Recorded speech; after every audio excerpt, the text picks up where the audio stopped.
Rotational motion की पढ़ाई करते समय आप इस इक्वेशन को खूब देखते हैं। किसी भी कलेक्शन ऑफ पार्टिकल्स की काइनेटिक एनर्जी को लिखने के लिए इस इक्वेशन को हम प्रायः यूज़ करते हैं। इसमें ये कहा गया है कि kinetic energy of any collection of particles can be written in two parts. First is kinetic energy associated with translational motion of center of mass. Here capital M represents total mass of the system. VCM is velocity of center of mass. And the second part actually tells you the kinetic energy of the entire collection of particles with respect to center of mass. So kinetic energy with respect to center of mass plus kinetic energy associated with translational motion of center of mass. This gives you kinetic energy of the entire collection of particles or a rigid body. In this video, we are going to do a very short derivation of this theorem, if I can call it, and then we will do a follow-up problem, a small problem based on this.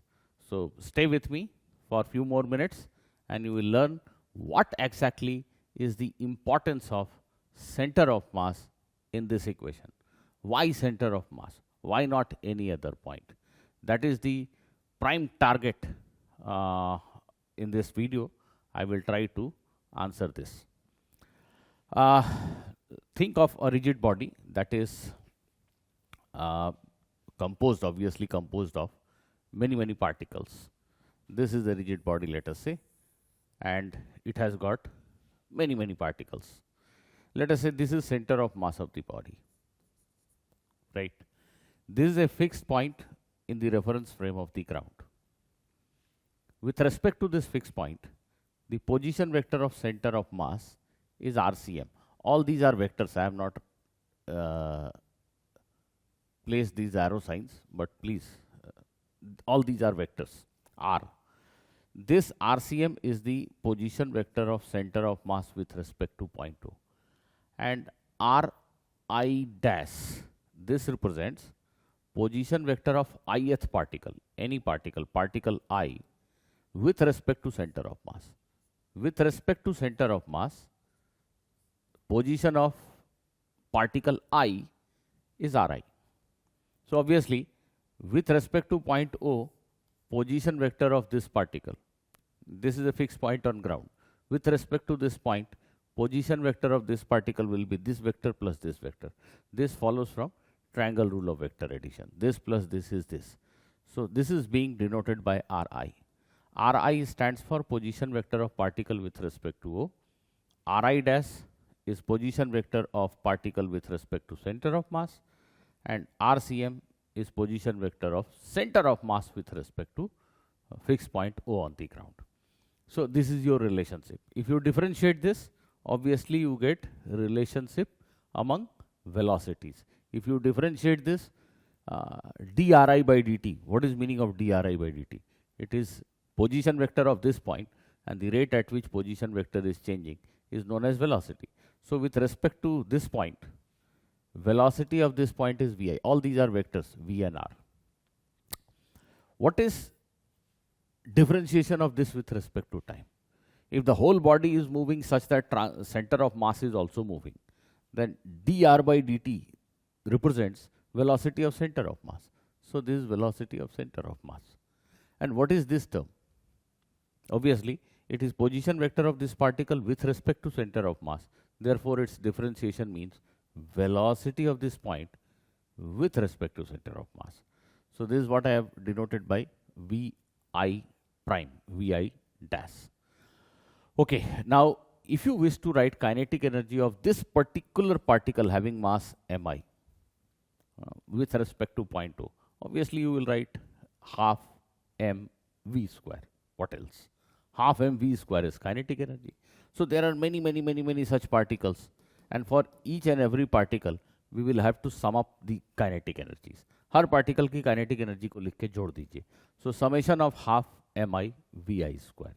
That is the kinetic energy of the entire body. In whatever fashion the body might be moving, this is the kinetic energy of the entire body. So in place of vi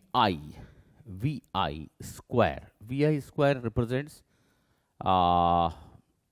square of magnitude of velocity, isn't it? And all of you know that vector A dot A is basically square of magnitude of vector A. So square of magnitude of Vi can be written as vector Vi dot vector Vi. And in place of vector Vi, obviously you can write this. So in next step, what I have done is, in place of Vi, I have written VCM plus Vi dash. In place of this Vi also, I have written VCM plus Vi dash. Now do the dot product. This dot this, again A dot A is A square. This dot this, VCM dot Vi dash. This dot this, Vi dash dot VCM. And this dot this is Vi dash square. If you do all those things, obviously you get an expression like this. Summation of half mi VCM square. Look at it carefully. And then there will be two terms basically having VCM dot Vi dash. So that half has cancelled with that 2 actually, and you are left with this term. And then there is Vi dash square, half mi Vi dash square. Now let us interpret these three terms separately. What is first one? The VCM is a fixed number. Velocity of center of mass at a given instant is a number. It's just a number. So at a given instant, we are trying to write the kinetic energy of this body, and VCM is a fixed number. So it can be kept out of the summation sign. So half and VCM square basically are fixed numbers. Summation mi, what does it mean? It is the total mass of the body. Therefore, the first term, term 1, is nothing but half into total mass into VCM square. Can you see? This is the first term in your kinetic energy formula. Half m VCM square. Come to the second term. What does this second term tells you actually? Second term को कैसे simplify कर सकते हैं? इसका किसका क्या interpretation निकाल सकते हैं? This is your second term. Now, the second term has Vi dash. That Vi dash is basically velocity of any particle with respect to center of mass, isn't it? So we are picturizing this body as translation of center of mass and rotation about center of mass. In fact, for considering motion of a body, for finding velocity of any particle in a body, we need not look at center of mass. We can actually pick any point. This can be any point. Velocity of this point is V1. Fine. Now, because in a rigid body, distance between 2 points can never change. Therefore, with respect to this point, either this point is not moving or it is simply rotating. This distance cannot change, which means with respect to this point, velocity of this point 2 will be in this direction only, or in this direction. Velocity of point 2 as seen from here cannot be like this. There cannot be velocity of point 2 along this line because it is a rigid body. Therefore, it is not necessary to choose center of mass as such. आप कोई सा भी point ले लीजिए rigid body में, इसके about सारे particle आपको सर्कल में ही चलते हुए दिखेंगे. तो ये सेंटर ऑफ मास के रेस्पेक्ट में इस पॉइंट का पोजीशन वेक्टर अगर आर आई डैश है तो are I dash into omega. Omega is angular speed about centre of mass. Her particle centre of मास के अबाउट रोटेट ही करता हुआ दिखाई देगा. अगर ऐसा नहीं हो रहा है तो फिर ये रिजिड बॉडी तो है नहीं. So for a rigid body at least you can be pretty sure that we can write Vi dash as Ri dash into omega, where omega is angular speed. So in place of Vi dash, I have written Ri dash into omega, the square of that. Now, again, omega is a fixed number. Fixed number in the sense, don't take it like that कि थोड़ी देर बाद बदल गया तो. हम जिस instant पे kinetic energy लिख रहे हैं उस समय तो ओमेगा की एक वैल्यू है. थोड़ी देर बाद बदल गया तो उस समय का ओमेगा लिखेंगे. अभी ओमेगा की एक वैल्यू है जिसके लिए हम काइनेटिक एनर्जी लिख रहे हैं. ओमेगा की इस गिवन वैल्यू के लिए हर पॉइंट की वेलोसिटी हम पता कर रहे हैं, हर पॉइंट की काइनेटिक एनर्जी पता कर रहे हैं, उनको ऐड कर रहे हैं. तो एक गिवन इंस्टेंट पे तो ओमेगा एक फिक्स नंबर है obviously. So omega square can be kept outside the summation sign, and then this summation you all know is nothing but moment of inertia of the body about an axis passing through center of mass, isn't it? This is ICM, moment of inertia about this axis. If it is a plane object in the plane of the board as seen in this diagram, then this is the axis about which mr square, mr square, mr square for each particles has been summed up. So this is nothing but ICM. So this is the second term, half m VCM square, half ICM omega square. The third term dramatically becomes 0 if we are considering center of mass as our point with respect to which we have written rotational kinetic energy of all particles. तो centre of मास को लेने का फायदा इस third term में है. देखिए आपने ये सेंटर ऑफ मास चुना है इसलिए ये थर्ड टर्म 0 है. क्यों? इस थर्ड टर्म में VCM obviously is same. It is actually like this, right? So what I can do is sigma, let me write it like this, VCM dot mi vi dash. Let me write it like this. Now VCM is again a fixed number at a given instant, so we can place it outside the summation sign.